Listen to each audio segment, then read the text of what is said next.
Exposed to public view like slabs of meat hung from a market stall, troublesome slaves were nailed to crosses. Even as seedlings imported from exotic lands began to be planted across the emerging parkland of the Esquiline, these bare trees remained as a token of its sinister past. No death was more excruciating, more contemptible than crucifixion. To be hung naked, long in agony, swelling with ugly wheals on shoulders and chest, helpless to beat away the clamorous birds. Such a fate, Roman intellectuals agreed, was the worst imaginable. This in turn was what rendered it so suitable a punishment for slaves. Lacking such a sanction, the entire order of the city might fall apart. Luxury and splendor such as Rome could boast were dependent in the final reckoning on keeping those who sustained it in their place. Welcome back to Young Heretics. Today, I am super excited because we're having on a guest of whom I am an enormous fan. I have been a fan of Tom Holland's work for a while now. I reviewed his latest book, Dominion, in the Claremont Review of Books, and it is very exciting to get to talk to him, and I think you're really going to like to hear what he has to say for a number of reasons. There are a bunch of reasons why he is somebody you want to hear from. One major reason why is because we've talked so much on this show about how to get into classics if you're not maybe used to reading ancient texts, or you feel like it's all a bit daunting, and maybe you get excited about reading an ancient author, but then it's kind of a snooze fest. Tom Holland has the remarkable gift of vivifying history, making it narrative and exciting without sacrificing accuracy. He is one of the best popular historians to live, and his work is relevant to a lot of stuff that we've been talking about on this show. He wrote a book called Persian Fire a few years back, which is all about the Persian Wars. We've talked a bunch on the show about this. We are going to talk also with Tom about it. His latest book is called Dominion: How the Christian Revolution Remade the World. And that, too, is a topic of tremendous interest to us, the way in which Christianity, even for those that openly disavow it, even for people who don't think of themselves as Christians and are maybe even hostile to Christianity, Christianity shaped the view of the West and the heart of the West. Here is just a passage from the opening of Dominion to give you a sense of Holland's skills and where they lie. Exposed to public view like slabs of meat hung from a market stall, troublesome slaves were nailed to crosses. Even as seedlings imported from exotic lands began to be planted across the emerging parkland of the Esquiline, these bare trees remained as a token of its sinister past.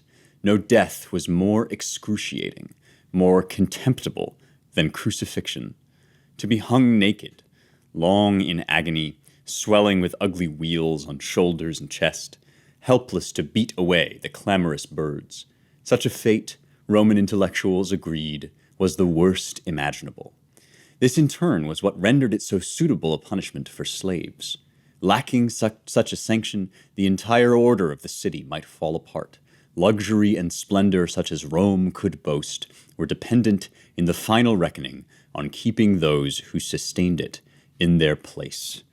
So this is Holland opens Dominion, his story of what Christianity did to the world and to the West, with this incredibly vivid description of what crucifixion was. And he's marvelous at picking out these little details from people like Seneca and texts that maybe have other purposes, open other different purposes in their express writing, but he pulls these details out and then sort of fits them into this narrative in this really compelling and I think quite important way. He's also written a translation of Herodotus, the Histories, the Penguin Classics Deluxe Edition, and his next book is something that I think a lot of you guys are going to want to hear about. I will mention it in a second, but first, a word from our sponsors. It is very exciting to me to be sponsored by the Ancient Language Institute. It is a perfect sponsor for Young Heretics because you are constantly asking me, you guys, about how you can learn ancient languages. So it's really fitting that these guys are our first our first sponsors. Ancient language can be very difficult. Greek and Latin are hugely rewarding languages to learn. I have advertised over and over again the value of reading texts in their original, getting that kind of face-to-face encounter with authors whom you may read in translation, you may discuss and get great wisdom out of, but to really be friends with Herodotus or to really know Virgil personally, you have to read them in the original. Now, for many people, ancient languages are hugely daunting, in particular because they're often taught with these long lists of memorization and conjugation and verb forms, vocabulary, and so forth. That is not how you would learn a modern language, and it's not how the Ancient Language Institute teaches. So basically, if you learned a modern language, or if as you learn your native language, you hear it spoken, you speak it back, even imperfectly, you read it, and that's how it works here too. In every class, you begin reading, listening to, speaking to your target language from day one, which is great. I really endorse this. I think it's pretty cool that such things exist now in the world. If you would like to give it a shot, go to ancientlanguage.com/youngheretics and get started. You can use the code HERETICS, HERETICS, to get 15% off. That is ancientlanguage.com/youngheretics. Use the offer code HERETICS for 15% off, and let me know how it goes. All right, back to the work of Tom Holland and the interview that we're going to do with him today. So, you guys are always asking me, how do I get my kids into the classics, right? How do I encourage young people, encourage my family or people that have never tried it before to explore these amazing texts that will be with them for their whole lives, but maybe they're a little bit daunting right now? This is a really good question. And it's a question that used to have a lot of good answers to it. There used to be better answers to this. And hopefully we'll talk to Tom a little bit about how he got into reading and studying classics.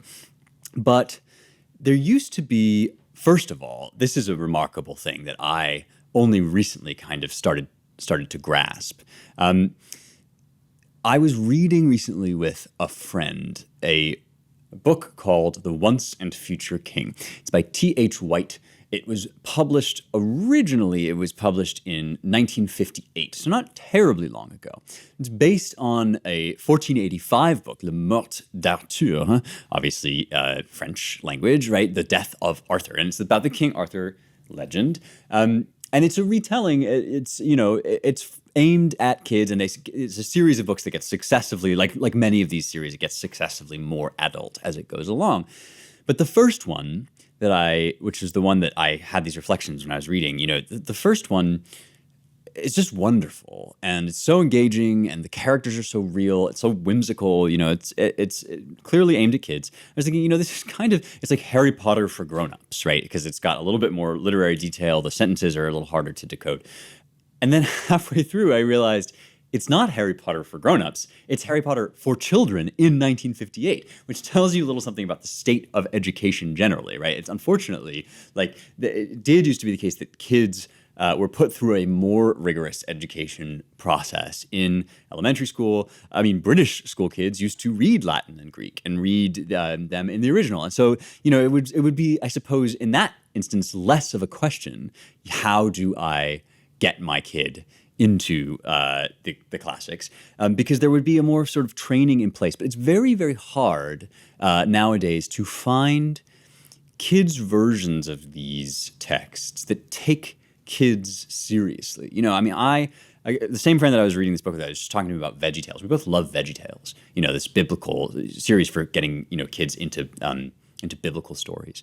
But there's a level on which, VeggieTales turns everything kind of silly. And there are a lot of stories in the Bible that are very serious and profound. And you want to be able to engage with kids on, look, like the Persian Wars, the Battle of Marathon, like this was a big deal. And people faced real hardship. They faced real fear. And there have been in the past, there's a 19th century, boys and girls Herodotus.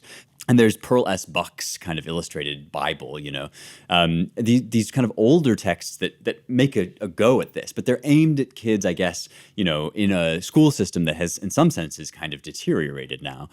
So again, it can be hard, but it's not impossible, because the thing about kids that everybody, I think, tends to forget is they're not like aliens, right? They're human beings, and they have all of the aspirations and desires that you and I have and have always had our whole lives.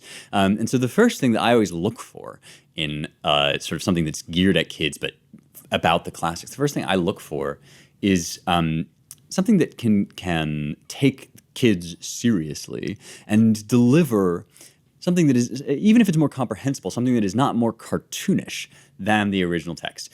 This is why I am very excited to talk to Tom about his latest project, which is a narrative about the Persian Wars that is geared at kids. And, Tom has worked his whole life on Herodotus. As I mentioned, he did a translation of the histories. His book, Persian Fire, is about the Persian Wars. And now he's, thinking more about how to convey these ideas to people who, like he was as a kid, who are really engaged, but maybe it's their first time with this material. He's working on a book for them. So we're going to talk to him all about that. Before we leap into our conversation with him, thank you for listening to the show. As always, it's really a pleasure to be here with you. If it's your first time, don't forget to subscribe. You'll get new episodes every week, wherever you get your podcasts, YouTube, iTunes, Google Play, Stitcher, whatever. Don't forget to hit subscribe. And if you really like this show, do leave a 5-star review. It helps us tremendously to get the word out. I love reading them. I love hearing from you about your thoughts when you watch or listen to this show.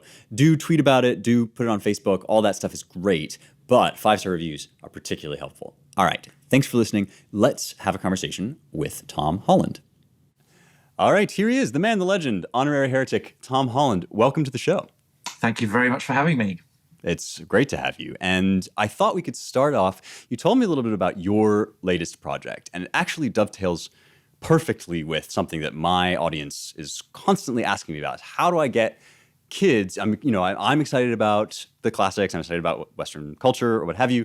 How do I get kids interested in it? And you're working, is this right, on a kid's version of Herodotus? Kind of. So what I'm doing is, there are lots and lots of children's books about Greek myths, right, telling the stories of the gods, the story of the heroes, ending with the Trojan War. Mm. And then I always remember when I was a child and I read these books thinking, well, what happens next? Where do the gods go? And so you then go and you read books about ancient Greek history, and the gods are kind of not there.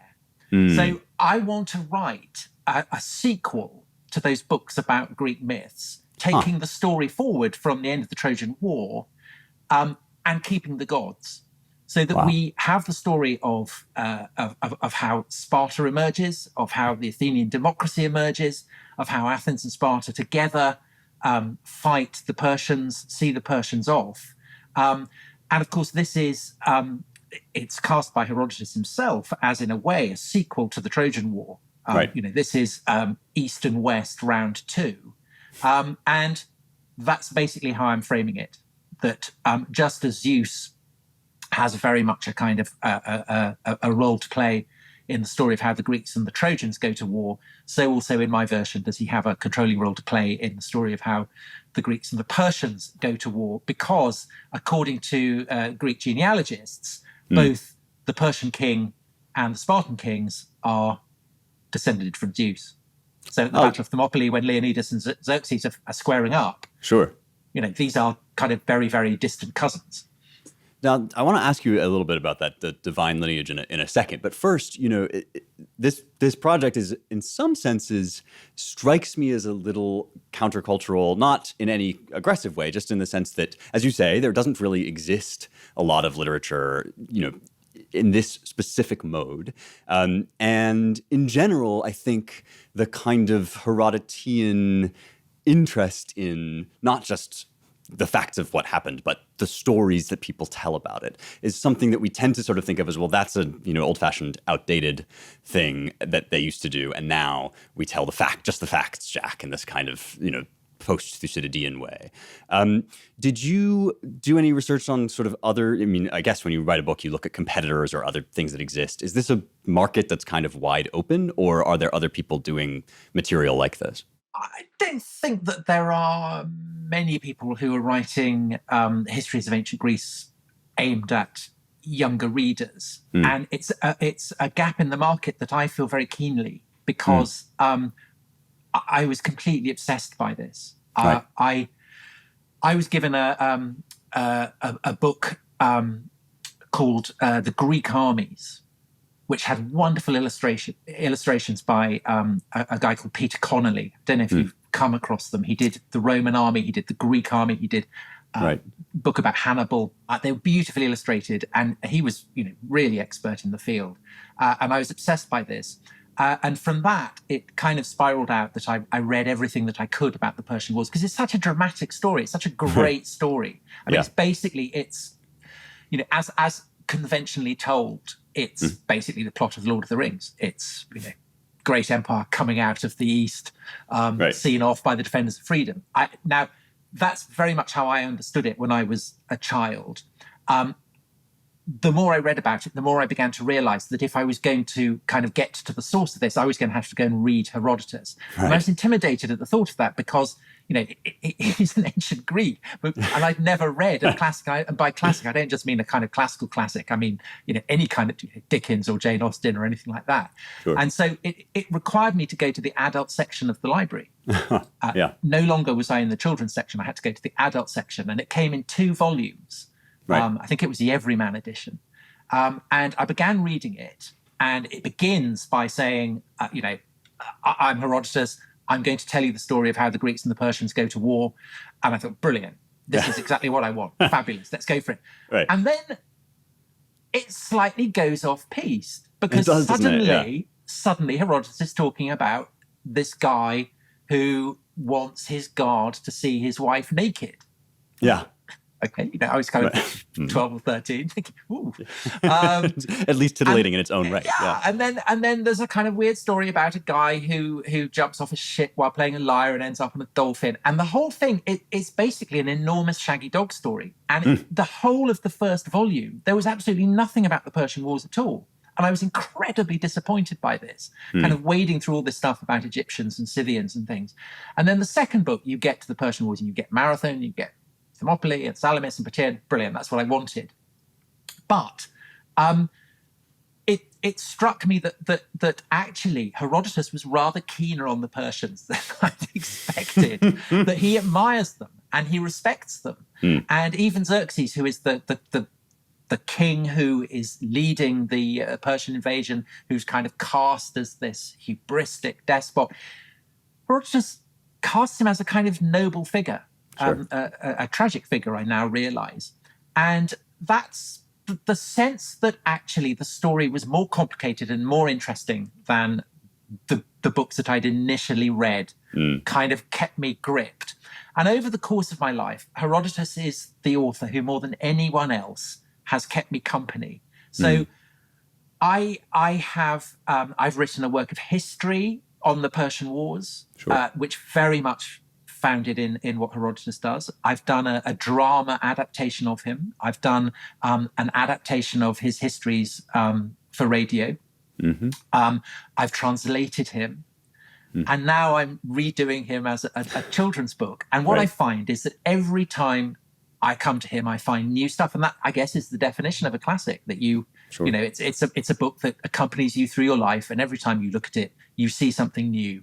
And I think that's partly because I grow older, I bring new experiences to my reading of the book, but it is also because the world changes around you. And so I have, over the course of my life, I think I've gone from a Thucydidean world to a Herodotean world. The Thucydidean world was the world of the Cold War, where you have a democracy and an autocracy squaring up to each other, as Athens and Sparta squared up to each other in the Peloponnesian War. Sure. Now we live in a kind of multipolar world, a world in which differences of culture are a kind of key part of what people are interested in. And Herodotus is the perfect mirror held up to that. He's the first person to write about how various the peoples of the world are, how various their customs are, and how they do or how they don't rub along.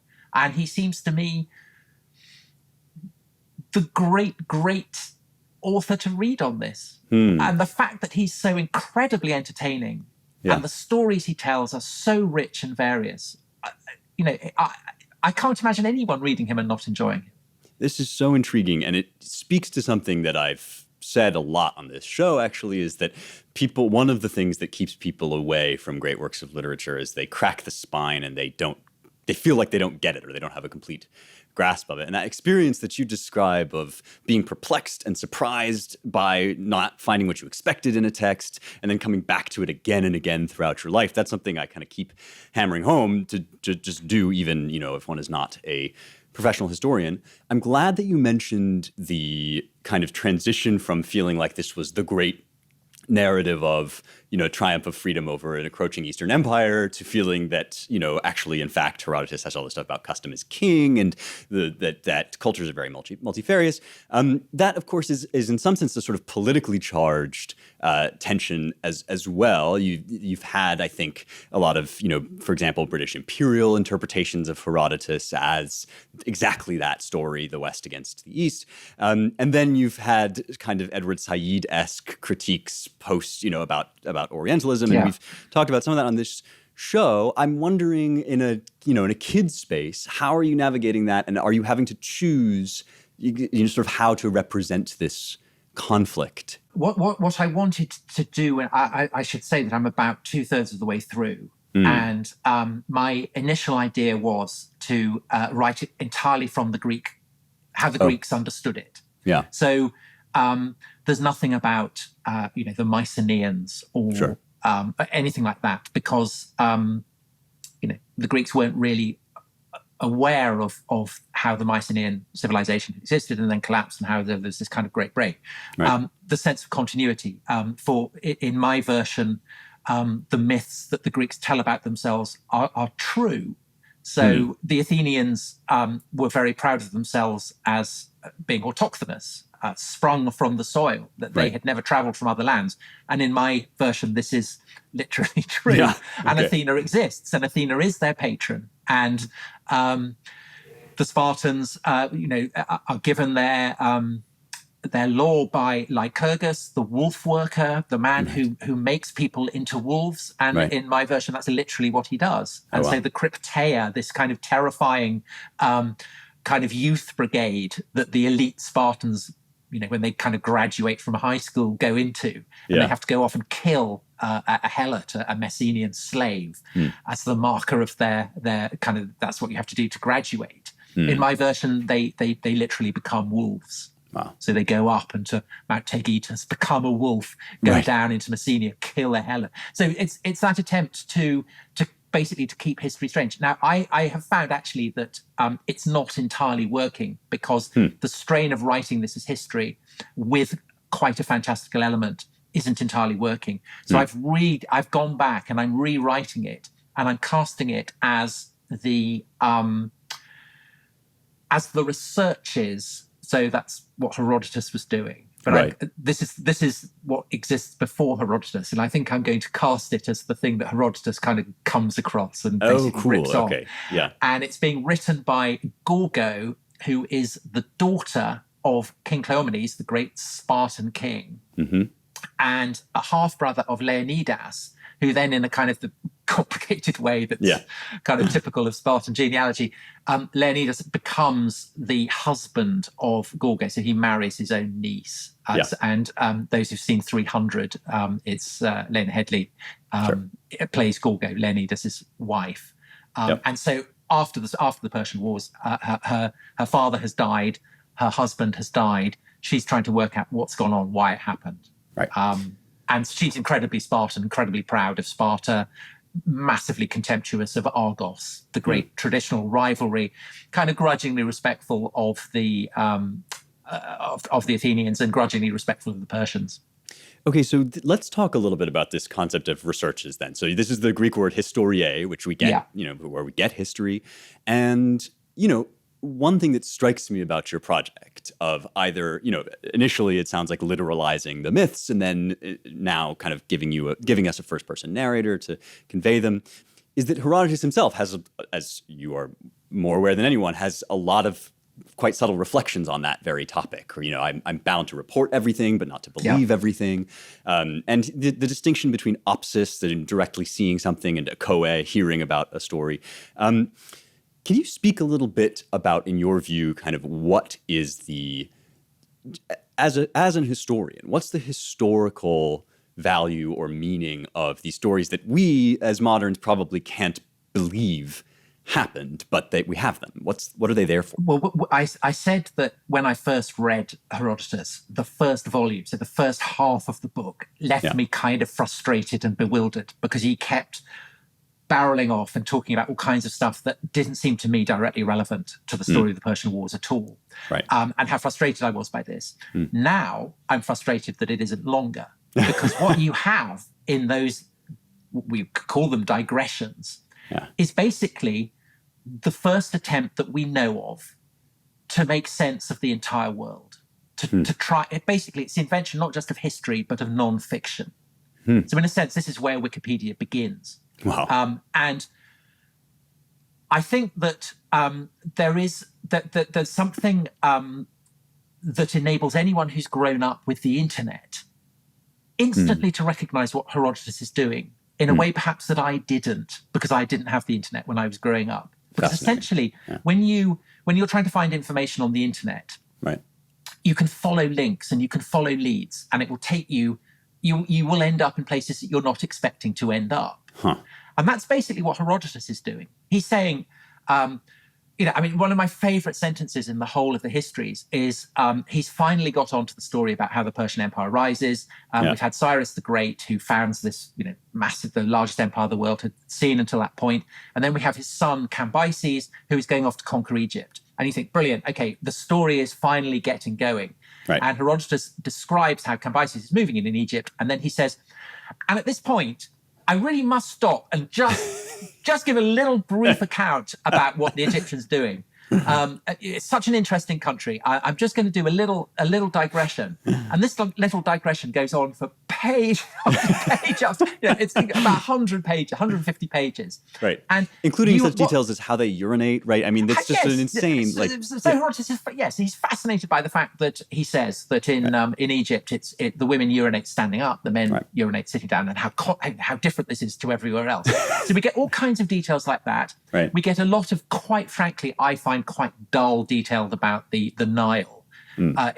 Anyone reading Herodotus who finds this, whenever he writes about rivers, I find it a huge, very boring. Keep going. You'll get to the good stuff, because then you do get all this kind of great detail about how the Egyptians, how they love cats, what they do, their relationship with animals, how they embalm them. So it's the first count of mummification, about the pyramids, about all kinds of details, which has been absolutely invaluable for anyone wanting to understand ancient Egypt. And what you get is a sense that Herodotus is absolutely the creature of his informants, who are basically, he says, the Egyptian priests. And over again, he says, this is what the Egyptian priests told me. Right. And it may sound fantastical, but I'm going to put it down anyway. And you get certain points where he reports something that he says is clearly ludicrous and he doesn't believe it, but he's going to put it down anyway because that's what he's been told. Right. So, for example, the famous example of that is the Phoenicians, who are commissioned by a pharaoh to go round the continent of Africa, and they go all the way down, supposedly come back through the Straits of Gibraltar back to Egypt. And Herodotus says this can't be true because they report. The Phoenicians say that after a certain point, the sun starts to rise on a different, on the right-hand side rather than the left-hand side. Right. And to us, this is proof that the Phoenicians are telling the truth. To Herodotus, it isn't. So we can tell. Right. Then there are kind of instances where it's obvious that Herodotus hasn't quite understood something, that he's applying kind of Greek cultural frameworks to Egyptian traditions, but Egyptologists can kind of filter out his Greek perspective and kind of work out what it is he's saying. I think at other points, it may well reflect the inadequacies of the Egyptian traditions that he's reporting. And then there are certain places where you just throw your hands up and you say, I've got no idea at all. My favorite example of that being where he says that every year or so flying snakes try and invade Egypt, and they get stopped in a ravine by, I think, ibises. And he knows this because he's seen the skeletons of the flying snakes himself. Right. And you think, okay, I don't know what's happening. Yeah. I don't. And so it's that leads to Herodotus, who is called by Cicero the father of history. He's also been he's been known as the father of lies. But I think that's incredibly unfair because it assumes that Herodotus had the kind of, not just the knowledge, but the kind of framework of assumptions that we have. And he is basically the guy who invents this framework of assumptions, that the world is out there, that it's infinite, that it's possible to investigate. And so when when Herodotus tells us that in India, there are gold-digging ants, giant gold-digging ants, and that the Indians take the gold when these ants throw the gold up when they're digging down into the sand. The temptation is to say, well, how ludicrous. I think what's astonishing is that Herodotus in Greece knows anything at all about India.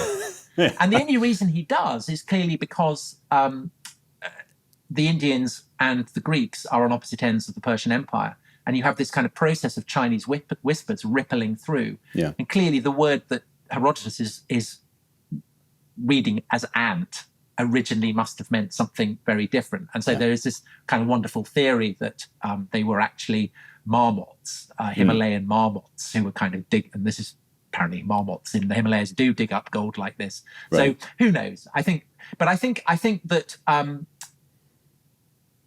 I think it's impossible to read Herodotus and not feel an incredible sense of respect because you are basically reading the beginnings of everything that we now take for granted when we try and learn a fact about something somewhere that we haven't seen. Well, it's Plutarch, right, who calls him the father of lies, which is a bit the pot calling the kettle black, sort of, somewhat to your point.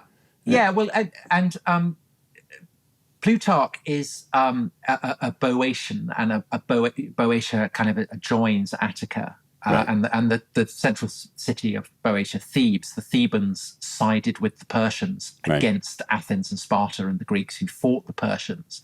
And this, of course, doesn't give the Thebans a heroic role in Herodotus' story. And that's basically why Plutarch is pissed off with with Herodotus. And he calls him, and Plutarch also interestingly calls him Philobarbaros. So, bleeding heart, literally barbarian lover, bleeding heart liberal. I mean, it's the closest you come.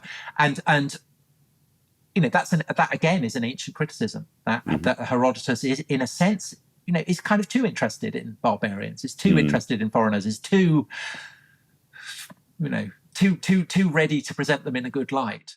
But again, I mean, I think that's what makes him such a fascinating writer for our age. And in fact, I mean, there's one of the most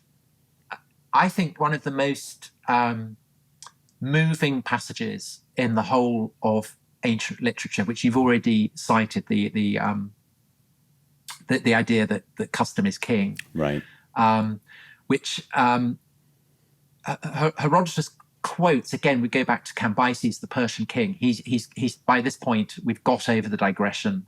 Cambyses has conquered Egypt, and according to the Egyptian priests, although not apparently according to the researches of contemporary researchers, but anyway, the Egyptian priests say that Cambyses was mad, that he insulted the Egyptian gods, that he laughed at them for having the heads of animals, and a god called Apis is supposed to have appeared in the form of a bull, and Cambyses was mad and shot it.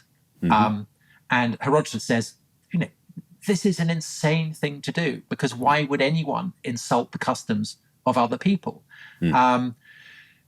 And he says that basically customs are relative. They are contingent. Everybody thinks that their own customs are the best, and therefore it doesn't make sense to insult other people's customs. And to illustrate this, he tells a story about Darius, who is the king who basically succeeds Cambyses, and who will send the expedition to Marathon.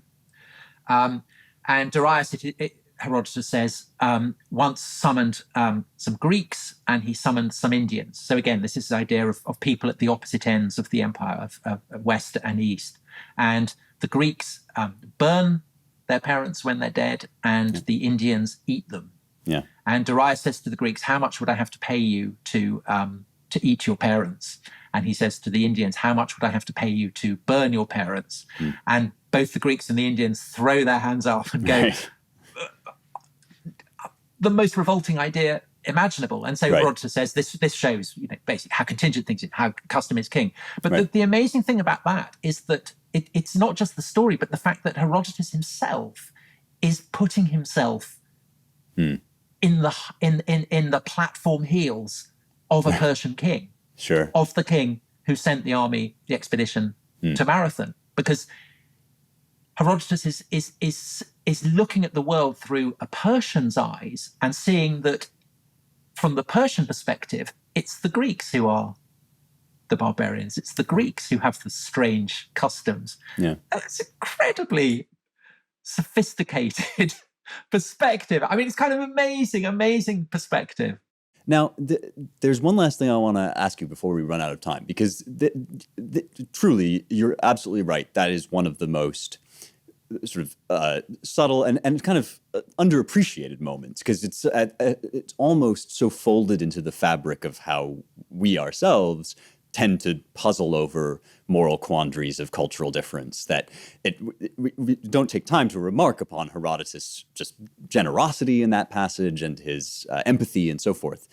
It seems to me there are also in the text there are limits to that. So, for example, I believe it's to give birth in a temple, to have sex in a temple. These things, sometimes it seems that one butts up in Herodotus against, shall we say, the bedrock of the moral universe. But one perhaps, I suppose, could make the argument that that's him sort of occupying, as he's entitled to do, his own Greek perspective, but that he'd say, well, you put yourself in another perspective. Do you believe that Herodotus operates in a purely relativist world, or do you think that he believes that there's sort of a broad range of acceptable customs that can be good or bad?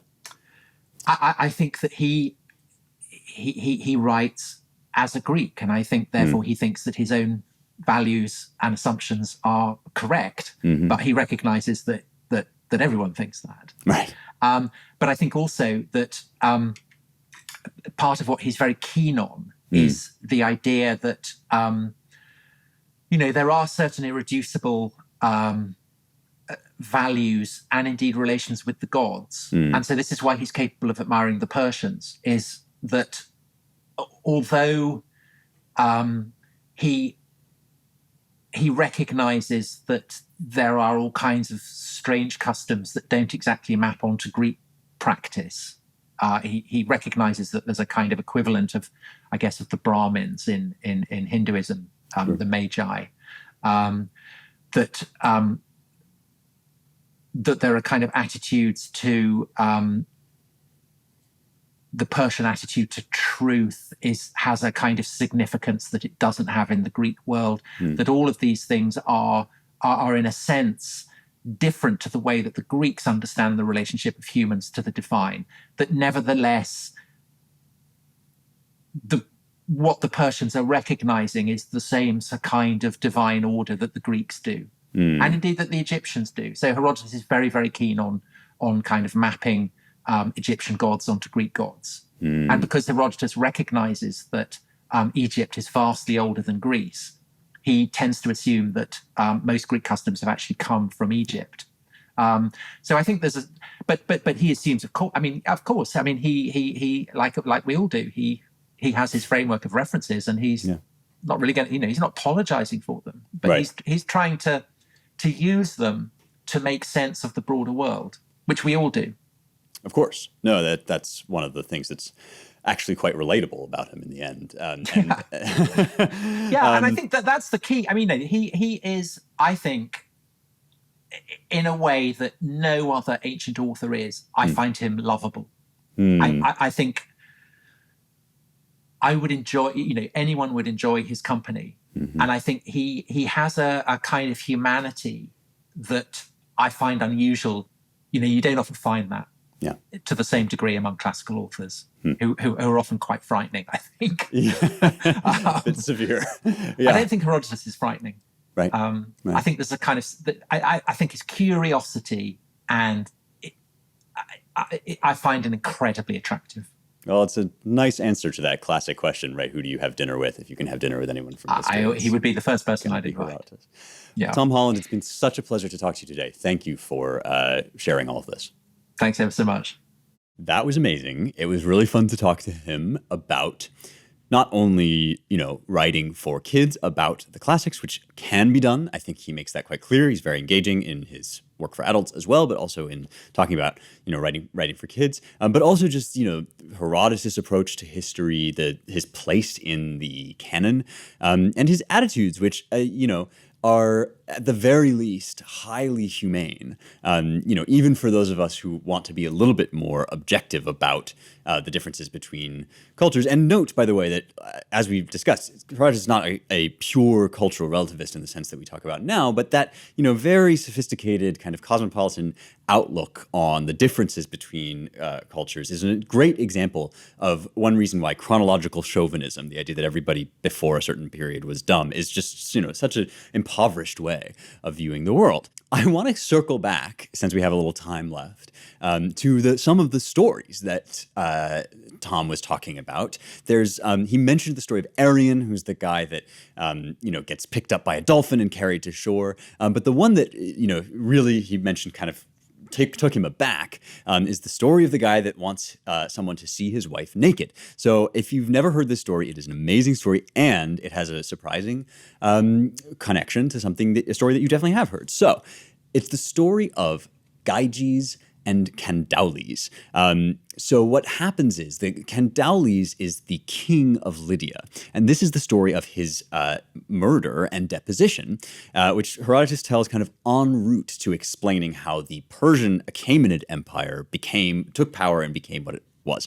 And, as Tom indicated, in order to do that, he's like, let me go back to the very, very beginning, and this happens in book 1, starts at chapter 8. And I'm using, again, the landmark Herodotus. If you're interested in getting Herodotus, this is Strassler's landmark Herodotus. And it is, like I say, book 1, chapter 8. Now, this Candaules fell in love with his own wife, and, being in love, thought he had the most beautiful of all women. This is what you might call a simp, right? This is like somebody that is not just married to this person for fun, but is like, so enamored that he wants everybody to know. Therefore, he used to tell his favorite among his bodyguards, Gyges, son of Dascalos, not only about serious matters, but especially about the beauty of his wife, and with extravagant praise. It was fated that things would turn out badly for Candaules, and so this had not gone on long when he said to Gyges, "Since I don't think you believe me, Gyges, when I tell you about my wife's beauty, and it just so happens that people believe their ears less than their eyes, I am asking you to do something to make sure you see her naked." Gyges responded with a sharp cry, as well one might, and said, "My lord, what are you saying? Insanity! You order me to see your mistress naked. When a woman's dress is removed, so is her dignity. People long ago recognized what principles are noble and good, and we should learn from them. Among them is this one. Look only at what belongs to you. I do believe that she is the most beautiful of all women, and I beg you not to ask for what is against all decency." I think this speaks a little bit to what Tom was talking about the irreducible nature of certain moral principles, which are encoded into, different traditions and stories, among the Medes and the Persians and the Greeks in Herodotus. So this, people long ago learned what is dignified, right? Gyges said such things to thwart the king's desire, dreading the thought of how badly things could turn out for him because of this. Smart guy. Then Candaules replied, "Don't worry, Gyges, and don't be afraid of me or my wife. I didn't tell you this to test you, and no harm will come to you from her. I have a plan, and make sure she has no idea you're watching her. I will position you in the bedroom behind the open door. After I come in, my wife too will be there to go to bed. Next to the doorway is a chair. She will set each of her garments on it one by one as she takes them off, and you may watch unobserved. But when she walks from the chair to the bed and her back is turned, be careful she doesn't see you, and then you can go out through the door." Since Gyges could not escape, he was won over. And when Candaules thought it was bedtime, he led Gyges to the room where before long the queen entered. When she came in and set down her garments, Gyges watched. And when she went toward the bed with her back turned, he slipped out from behind the door and went out. But the woman spied him as he left, and realizing that this was her husband's doing, she neither cried out, even though she felt shamed, nor let on that she knew, since she intended to get even with Candaules. For among the Lydians, as well as nearly all other barbarians, it is a great disgrace for even a male to be seen naked. Thus she revealed nothing and remained silent for the time being. But as soon as day dawned, she prepared her most faithful servants for what she intended and had Gyges summoned. He came at her request, assuming she knew nothing of what went on, just as he had always come to the queen whenever she had summoned him before. When he arrived, she said, "Now, Gyges, there are 2 roads before you, and I shall let you choose which you want to take. Either kill Candaules and have me and the kingdom of the Lydians, or you yourself must die at once, so that in the future you will never see things that you should not see in your complete obedience to Candaules. At any rate, either he should die, since he planned the deed, or you should, since you saw me naked, which violated all decency." At first, Gyges was dumbstruck by what he heard, and he begged her not to force him to make such a choice. Nevertheless, he could not persuade her, and when he saw that he really was confronted with the necessity to kill his master or to be killed by others, he decided that he would survive. It goes on from there, but of course it's one of the gems of Herodotus. It's so much fun. I kind of wish I had Tom's own translation, but like I say, you can go and get it, the Tom Holland translation of Herodotus. There is another version of this story in Plato in which Gyges has a ring that makes him invisible, and it's called the Ring of Gyges. And the question on the table is, would you still behave well if nobody could see you, or does your virtue have something to do with whether or not people approve of what you're doing? This question, what would you do if you had a ring that made you invisible, is, of course, one of the fundamental questions behind Lord of the Rings. So this vast sweep of storytelling history, right? Not just the sweep of history itself, but the sweep of passing these stories along from one to the other and artists picking them up and playing with them. I love that little tidbit. Not everybody knows it about Lord of the Rings, even people who sometimes are Lord of the Rings fans. Anyway, it was great talking to Tom Holland. Hope you enjoyed it. Let's do the mailbag. Mailbag questions come to me on Twitter, and the best way to ask them is to tweet at me, at Spencer Klavan, with hashtag #YoungHeretics. And so that way I can just find them. So, okay, this is a nice one. And since we've done Shakespeare now, I can answer it. Jack Bristow, at Jack Bristow 9802. What is your favorite film adaptation of a Shakespeare play? So I have 2, but they're both by the same guy, Kenneth Branagh. And remember, we're going to do all of the Shakespeare plays at some point on Young Heretics. We've done Macbeth already. My favorite adaptation, though, is not Macbeth, it's Henry V. And it is a marvelous recreation of just the youthful energy of that play, combined with some of the big, weighty questions of kingship that it raises. Branagh is unparalleled, in my view, as a deliverer of Shakespeare's lines, as a popularizer of the material for the modern day. He really treats this stuff as dynamic, vivid, lively storytelling, and he treats the language as if it were just people talking, but in this kind of heightened, beautiful way. So he's got a history and a comedy that's great. Don't highly recommend his Hamlet, really, but those 2 are phenomenal. Go and check them out. All right, this has been Young Heretics. If you like this show, you will love the work that I and others do at the Claremont Institute. The 2 publications to check out are The American Mind and the Claremont Review of Books. They're both about the foundational American ideals and how to understand and perpetuate them. Go to claremont.org/donate if you want to help us out, which is always greatly appreciated, especially if you let us know in the notes that you heard about Claremont through Young Heretics. All right, as always, it's such a joy to be with you. I will see you next time for more truth, beauty, and the stuff that matters.